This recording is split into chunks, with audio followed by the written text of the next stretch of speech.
আব্বে ম্যাম নাই, চল ঘুরি উড়াবো। হ্যাঁ হ্যাঁ, ঘুরি উড়াতে কই যাবে, এক্সাম আসতেছে। পড়াই করো, তুই নিজের কাজ কর, তুই আমাদেরকে বেশি জ্ঞান দিবি না। হ্যাঁ কি হইতেছে? হ্যাঁ ওর বেঞ্চে ঢুকিয়ে দে। ম্যাম এই দেখো স্কুলে ঘুরিয়ে এনেছে। না ম্যাম, এটা আমি আনি নাই। চুপ করো, আমি জানি এটা কে এনেছে। কিন্তু ম্যাম, যাও বেটি সিটে গিয়ে বসো। আমি এসে সবাইকে টেস্ট নিব, রেস্ট করো। বসো। আমি তো কিছু করি নাই। দেখ কি এনেছি, চল খাই। গাইস, ম্যাডাম তো টেস্ট নিবে, এখন তো পড়ো। পড়া না, খাওয়ার সময় খাবো। এখন বুঝবে না, যখন ফেল করবে তখন বুঝবে।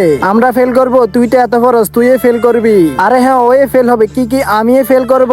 আবে সবাই দেখা, ও তো ফেল করবে, ফেলিয়া। তার আগে তুমি দুধ খেতে ভালোবাসো নাকি মদ খেতে ভালোবাসো? যদি দুধ খেতে ভালোবাসো তাহলে ভিডিওতে লাইক করো, চ্যানেলটিকে সাবস্ক্রাইব করে দিও। আরে তুই তো ফেল করবি, চুপ করো সবাই। ওই বেচারা তোমাদের ভালোর জন্য কইতেছি। কি ও এক সময় তোমাদের মতো মজা করতো, এই জন্য সে ফেল করেছিল। তারপর ম্যাম ওকে বকে, এই জন্য তোমাদেরকে বলতেছে তোমরা যাতে এমন না করো। আরে ও ফেল করছে, আসো এখানে। আরে ম্যাম, পুরো স্কুল গুরু তুমি, বসো এখানে।